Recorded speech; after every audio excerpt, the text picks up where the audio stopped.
Jaya Radha Madhava Punya Vihari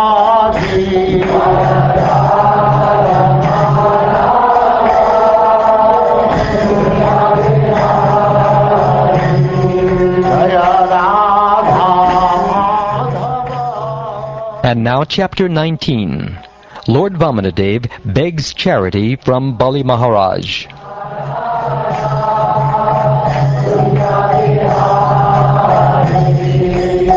Gopi Jana Vallabha Girivaradhari.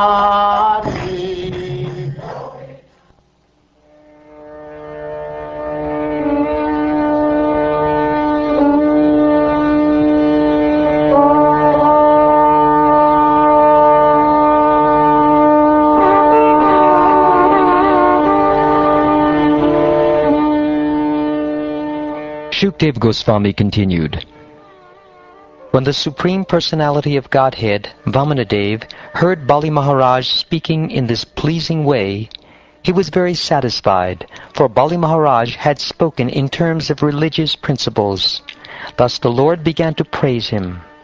The Supreme Personality of Godhead said, "O King, you are indeed exalted because your present advisors are the Brahmins who are descendants of Bhrigu, and because your instructor for your future life is your grandfather, the peaceful and venerable Prahlad Maharaj. Your statements are very true, and they completely agree with religious etiquette. They are in keeping with the behavior of your family, and they enhance your reputation. I know that even until now, no one taking birth in your family has been poor-minded or miserly. No one has refused to give charity to Brahmins, nor after promising to give charity has anyone failed to fulfill his promise. O King Bali, never in your dynasty has the low-minded king been born, who, upon being requested, has refused charity to Brahmins in holy places, or a fight to Kshatriyas on a battlefield. And your dynasty is even more glorious due to the presence of Prahlad Maharaj, who is like the beautiful moon in the sky. It was in your dynasty that Hiranyaksha was born. Carrying only his own club, he wandered the globe alone, without assistance, to conquer all directions, and no hero he met could rival him. When delivering the earth from the Garbhodak sea, Lord Vishnu, in his incarnation as a boar, killed Hiranyaksha, who had appeared before him. The fight was severe, and the Lord killed Hiranyaksha with great difficulty. Later, as the Lord thought about the uncommon prowess of Hiranyaksha, he felt himself victorious indeed. When Hiranyakashipu heard the news of his brothers being killed, with great anger he went to the residence of Vishnu, the killer of his brother, wanting to kill Lord Vishnu. Seeing Hiranyakashipu coming forward, bearing a trident in his hand like personified death, Lord Vishnu, the best of all mystics and the knower of the progress of time, thought as follows: "Wheresoever I go, Hiranyakashipu will follow me, as death follows all living entities. Therefore, it is better for me to enter the core of his heart, for then, because of his power to see only externally, he will not see me."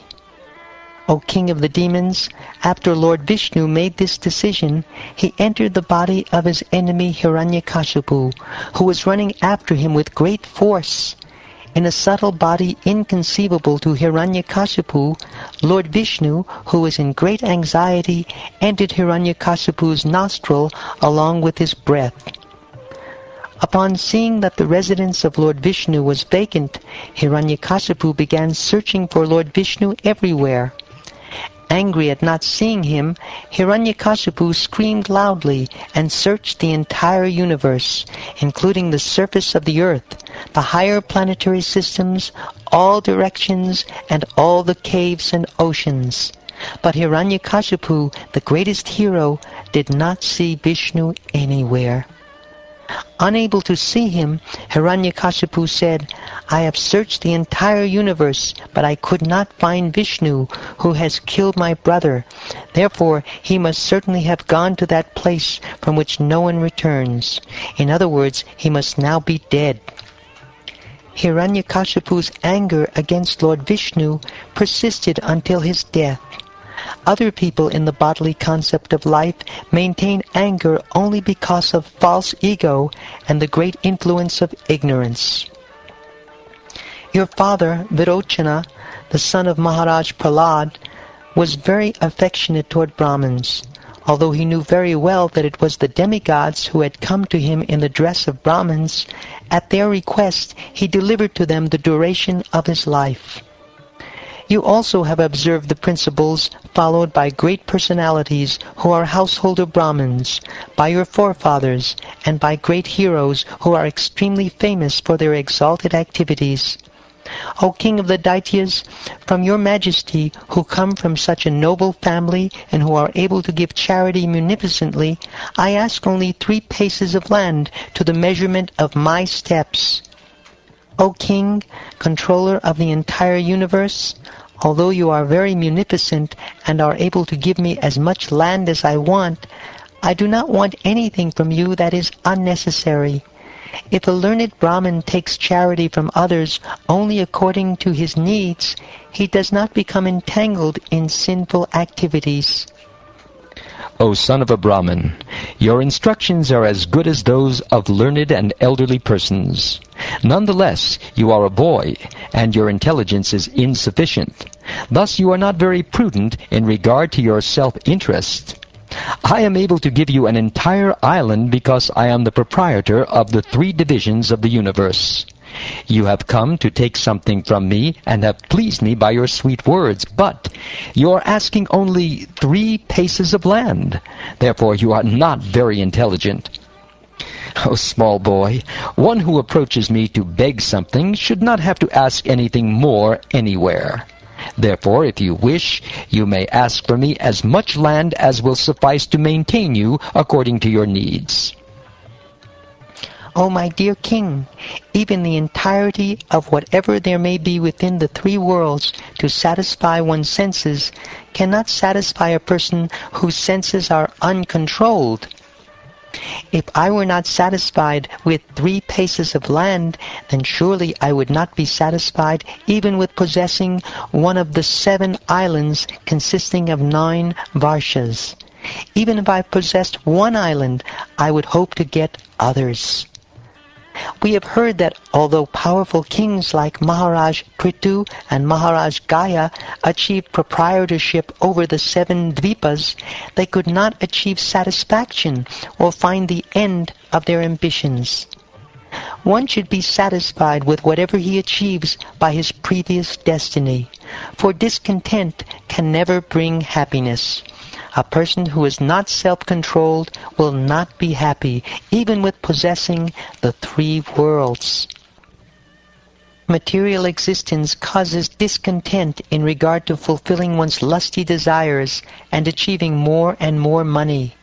This is the cause for the continuation of material life, which is full of repeated birth and death. But one who is satisfied by that which is obtained by destiny is fit for liberation from this material existence.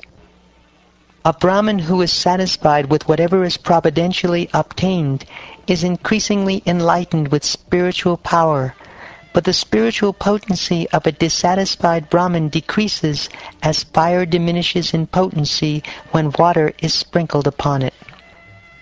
Therefore, O King, from you, the best of those who give charity, I ask only 3 paces of land. By such a gift I shall be very pleased, for the way of happiness is to be fully satisfied to receive that which is absolutely needed.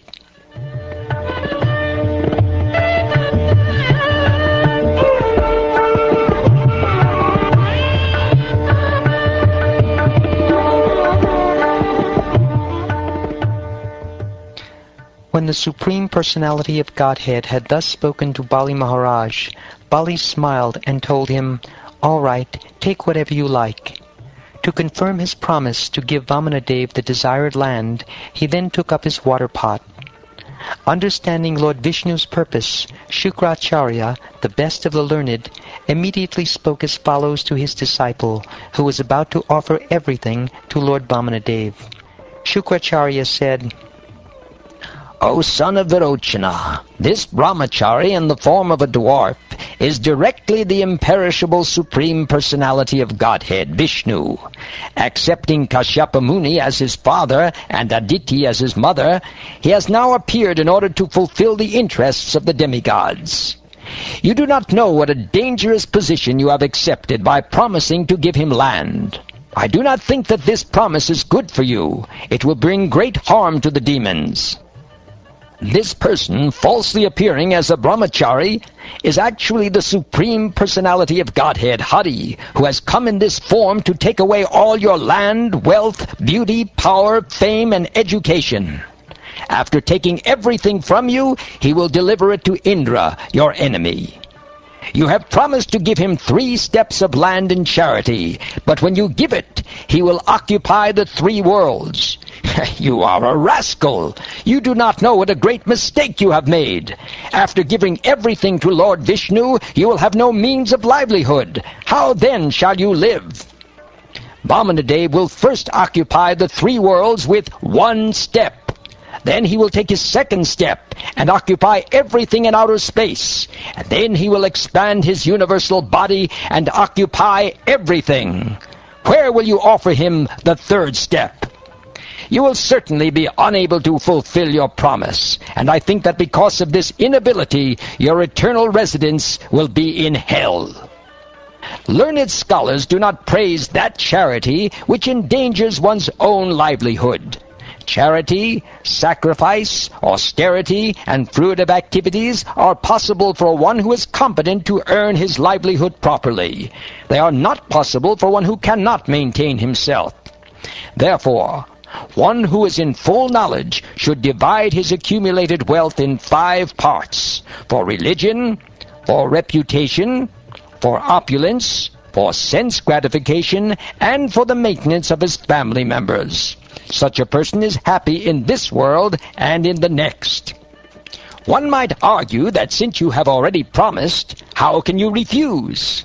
O best of the demons, just take from me the evidence of the Bhavricha Shruti, which says that a promise is truthful preceded by the word Om, and untruthful if not.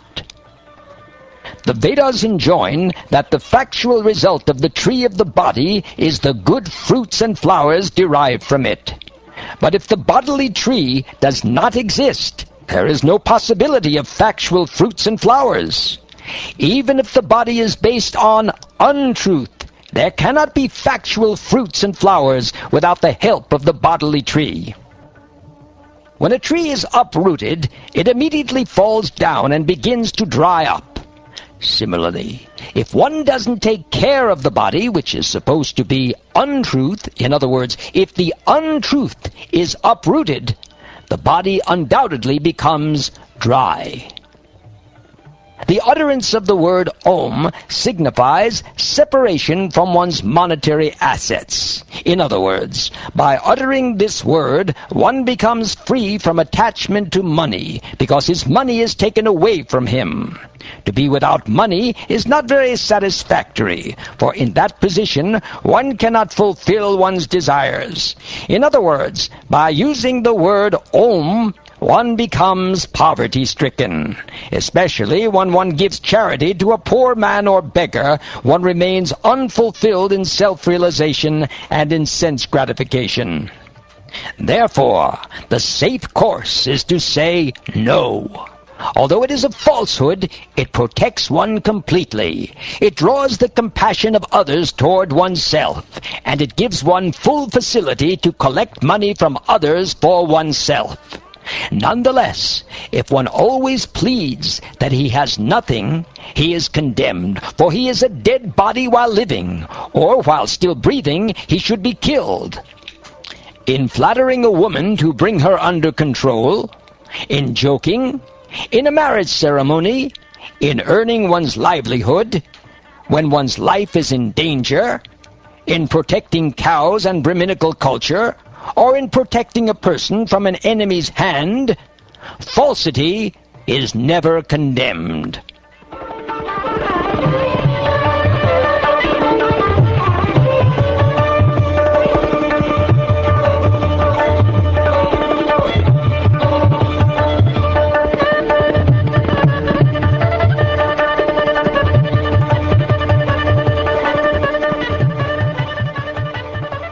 Thus ends the 19th chapter of the 8th canto of the Srimad Bhagavatam, entitled Lord Vamanadeva Begs Charity from Bali Maharaj.